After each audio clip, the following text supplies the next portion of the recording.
voltamos e aí para a gente conseguir entender tudo isso porque é uma aula muito ligada à outra, são conceitos anteriores que às vezes eu preciso saber como que eu transformo temperatura, né, escala termométrica, eu preciso saber muito bem e ficar muito atenta às unidades que ele está usando. Então, eu vou dar uma repassada com vocês e acho que vou fazer um resumo bem legal para vocês irem anotando também. Mas assim, o que pode ficar de dúvida também, que agora me veio à cabeça, é a ideia de vocês tomarem cuidado com a unidade. Se tá, quando é linear, ele vai trabalhar em metro, em centímetro, em quilômetro, em milímetro. Tomem muito cuidado com isso. Por quê? Porque existe o sistema internacional. O sistema internacional, ele quer que você trabalhe em metro. Então, se ele te der quilômetro, você tem que transformar. Se ele te der centímetro, você tem que transformar. Isso já é pré-estabelecido.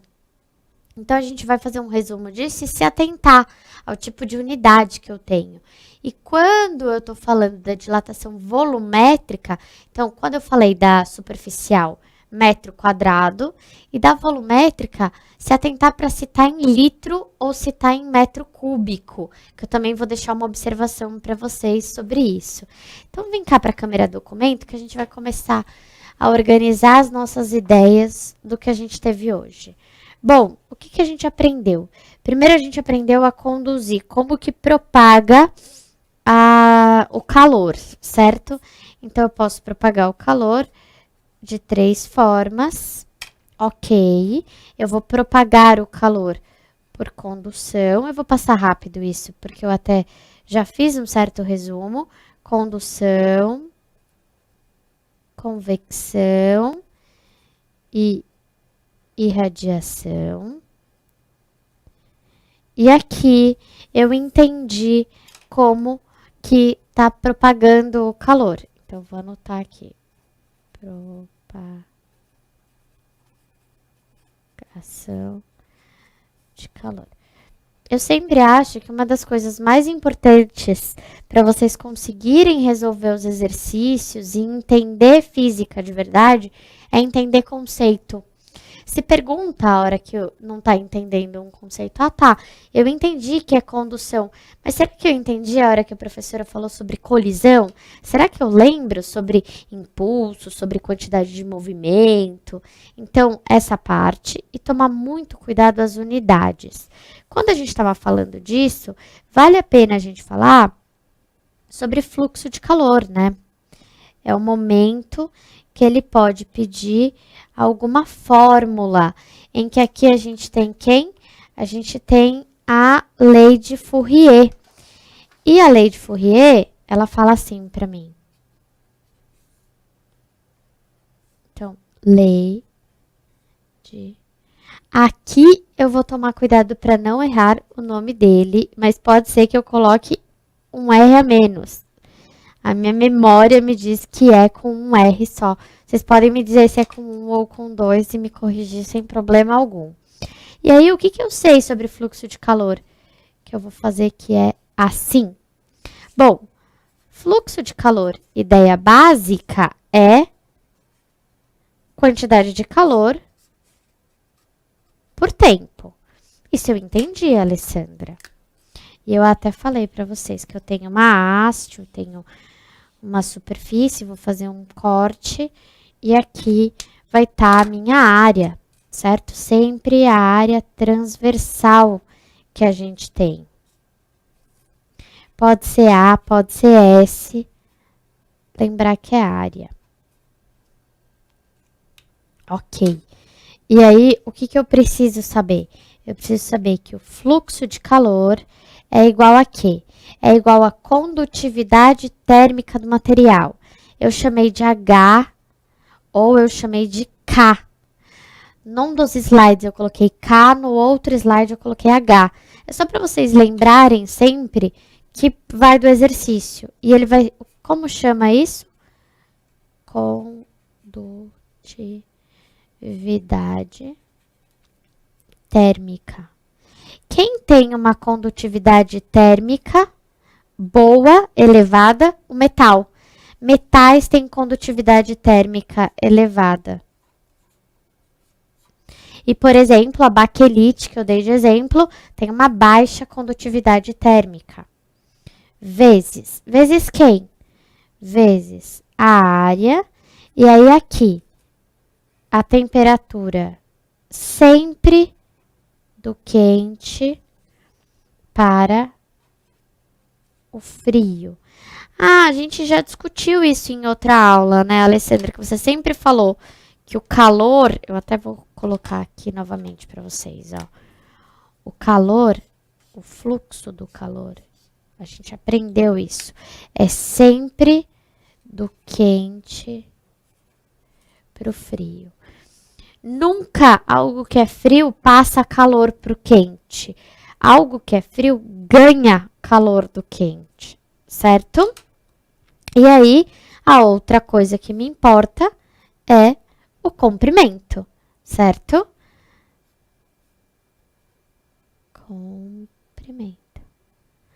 Ah, Alessandra, então ele pode juntar essa parte de fluxo de calor com a parte de dilatação linear? Pode. Ele pode ter um exercício a gosto dele que entre tudo isso sem problema nenhum. Área, certo? E aí aqui, fluxo. E agora a gente vai ver as 3 fórmulas de dilatação que nós tivemos. E a quarta fórmula, que não é uma fórmula nova, mas que é só para a gente ter uma certa atenção. E aí, quais são as 3 fórmulas básicas? Eu diria que o básico mesmo é a gente guardar a primeira, tá? Guarda essa daqui. Variação de comprimento é igual ao comprimento inicial, coeficiente linear e variação de temperatura. Aí, daqui já vem todos os outros. Variação de superfície ou de área, área inicial, beta, variação de temperatura e o volume. Volume inicial, gama, variação de temperatura. Ah, mas Alessandra, a gente combinou que se eu quisesse trabalhar com alfa, eu poderia aqui. Tudo bem. Aí a gente coloca variação de área é igual a 0, 2 alfa, delta teta. E aqui de volume? Delta V é igual V0, 3 alfa e volume.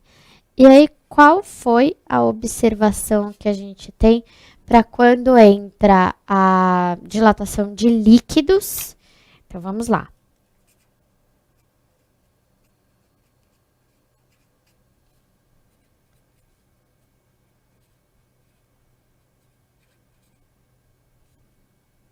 Bom, a dilatação de líquidos, ela é a seguinte ideia, né? Eu tenho a dilatação real, então eu tenho a variação de volume real, que é igual à variação de volume aparente mais a variação de volume do frasco. Olha, eu fiz muitos exercícios durante a minha vida de estudante em que ele pedia essa parte aqui. E não foi uma vez só que caiu sobre a ideia que eu conversei com vocês de gasolina, de tanque de gasolina, porque ele acaba sendo algo que ele pode cobrar diversas partes, né? Ela é contextualizada, ela tem a ver com até a brincadeira que eu fiz de São Paulo de manhã tá -3, então entra até variação térmica num local, eu posso entrar com geografia no meio da história, eu posso entrar com matemática, com química, se eu quiser pensar na parte da gasolina mesmo, de octanagem e tudo mais. Então, até na parte monetária, né? Então, eu acho que é algo que vocês podem se atentar bastante. E o que é a variação de volume aparente? É o quanto transbordou, certo? Transbordou.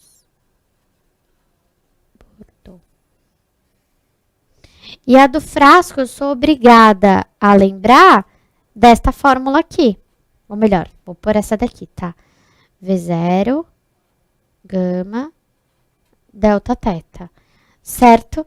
Então, a nossa aula de hoje, resumidamente, ficou aqui em propagação de calor, entendi bem. Aonde entrou a matemática na propagação de calor? Na parte de fluxo de calor, com a lei de Fourier. Daqui a pouco a gente vai aprender termodinâmica e esse fluxo de calor vai ser importante. Aí a gente passou pelos 3 tipos de dilatação. Deixa eu até escrever aqui. Dilatação. Aí a gente tem a dilatação linear. Então, lembra que é uma dimensão só. A superficial e a volumétrica, certo? E aí, aonde pode estar a pegadinha num tipo de exercício? Qual que vai ser o tipo de exercício que uma FUVEST vai gostar? Da dilatação dos líquidos. A hora que entra a parte real com a parte aparente e que ele pode pedir algo disso. E outra parte também que ele pode pedir, agora eu voltando a falar com vocês aqui, é a parte de garrafa térmica, que foi a última coisa que faltou aqui no resumo, mas que dá pra gente lembrar que a garrafa térmica, ela protege das 3 formas de propagação de calor. Ela protege da condução, ela protege da convecção e ela protege da irradiação.